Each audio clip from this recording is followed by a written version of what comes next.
Assalamualaikum warahmatullahi wabarakatuh. Salam berbahagia untuk kita semua. Mohon izin Pak, mohon izin memperkenalkan diri. Nama Fabian Aksal Permarujayanto, NIT 190801010, Prodi D3 KPNA. Di hari yang cerah ini saya akan menyampaikan materi saya mengenai EBI atau Ejaan Bahasa Indonesia. Yang pertama, pengertian ejaan bahasa Indonesia, sejarah perkembangan, pemakaian, dan penulisan. Pengertian ejaan bahasa Indonesia adalah seperangkat aturan tentang cara menuliskan bahasa dengan menggunakan huruf, kata, dan tanda baca sebagai sarananya. Ejaan ialah penggambaran bunyi bahasa dengan kaidah tulis-menulis yang distandarisasikan lazimnya. Ejaan mempunyai 3 aspek, yaitu aspek fonologis yang menyangkut penggambaran fonem dengan huruf dan penyusunan abjad. Yang kedua, sejarah ejaan bahasa Indonesia. Ejaan Van Ophuijsen. Ejaan ini ditetapkan pada tahun 1901, yaitu ejaan bahasa Melayu dengan huruf Latin. Yang kedua, ejaan Republik atau ejaan Soewardi. Ejaan Melindo atau Melayu Indonesia. Usaha penyempurnaan ejaan terus dilakukan, termasuk bekerjasama dengan Malaysia dengan rumpun bahasa Melayu pada Desember 1959. Yang ketiga, ejaan bahasa Indonesia yang disempurnakan pada tanggal 16 Agustus 1972. Presiden Republik Indonesia meresmikan pemakaian ejaan bahasa Indonesia. Yang ketiga, persukuan. Di bawah ini dicantumkan pola persukuan kata dalam bahasa Indonesia seperti yang tercantum di dalam buku pedoman umum Ejaan Bahasa Indonesia. Pemisahan suku kata pada kata dasar adalah sebagai berikut. Kalau di tengah kata ada 2 vokal yang berurutan, pemisahan tersebut dilakukan di antara kedua vokal itu. Contoh, maaf, buah, dan riang. Kalau di tengah kata ada 2 konsonan di antara 2 vokal, pemisahan tersebut dilakukan sebelum konsonan itu. Contoh, anak, pagar, oleh karena. Kalau di tengah kata ada 2 konsonan yang berurutan, pemisahan terdapat di antara kedua konsonan itu. Contoh, mandi, tempat, kertas. Kalau di tengah kata ada 3 konsonan atau lebih, pemisahan tersebut di antara konsonan yang pertama termasuk ngeng dengan konsonan kedua. Contoh, instrumen, bangkrut. Yang keempat, nama diri dan penulisan huruf ejaan bahasa Indonesia.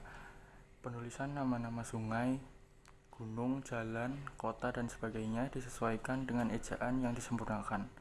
Misalnya, Kali Brantas, Danau Singkarak, Jalan Diponegoro, dan Sungai Citarum. Nama orang, badan hukum, dan nama diri lain yang sudah lazim disesuaikan dengan ejaan yang disempurnakan, kecuali bila ada pertimbangan khusus.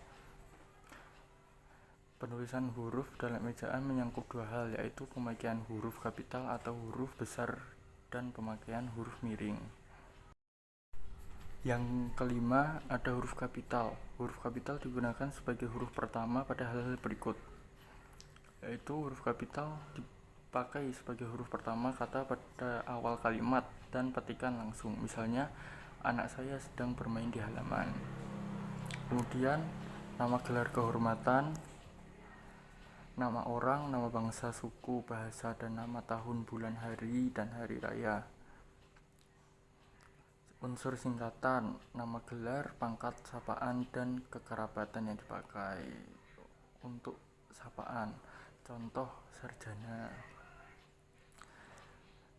Di samping yang telah disebutkan di slide sebelumnya, huruf kapital juga digunakan sebagai huruf pertama kata ganti Anda sehubungan dengan penulisan karya tulis, judul karya tulis baik yang berupa laporan, makalah, skripsi, disertai kertas kerja maupun jenis karya yang lain.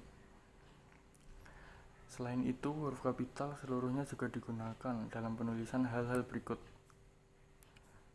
judul kata, pengantar atau prakata, judul daftar isi, judul grafik, tabel, bagan, peta, bagan berikut, daftarnya masing-masing, judul daftar pustaka, judul lampiran. Dalam hubungan itu, judul subbab atau bagian subbab pertama setiap unsurnya juga ditulis dengan huruf kapital. Yang keenam, huruf miring. Huruf miring dalam cetakan atau tanda garis bawah pada tulisan tangan atau ketikan digunakan untuk menandai judul buku, nama majalah, dan surat kabar yang dipakai dalam kalimat. Berbeda dengan itu, judul artikel, judul syair, judul karangan dalam sebuah buku bunga rampai, dan judul karangan atau naskah yang belum diterbitkan, penulisannya tidak menggunakan huruf miring, tetapi menggunakan tanda petik sebelum dan sesudahnya. Dengan kata lain, penulisan judul-judul itu diapit dengan tanda petik. Sesuai dengan kaidah kata-kata asing yang diejanya belum disesuaikan dengan ejaan bahasa Indonesia atau kata-kata asing yang belum diserap dengan ke dalam bahasa Indonesia juga harus ditulis dengan huruf miring jika digunakan dalam bahasa Indonesia. Yang ketujuh, ada kata turunan. Kata turunan atau disebut dengan kata berimbuhan adalah kata-kata yang telah berubah bentuk dan maknanya. Perubahan ini dikarenakan kata-kata tersebut telah diberi imbuhan yang berupa awalan. Imbuhan awalan, akhiran, dan sisipan ditulis serangkai dengan kata dasar. Contoh berduri, diangkat, penetap, mempermainkan, dan bergerigi. Awalan dan akhiran ditulis serangkai dengan kata yang langsung mengikuti atau mendahulunya.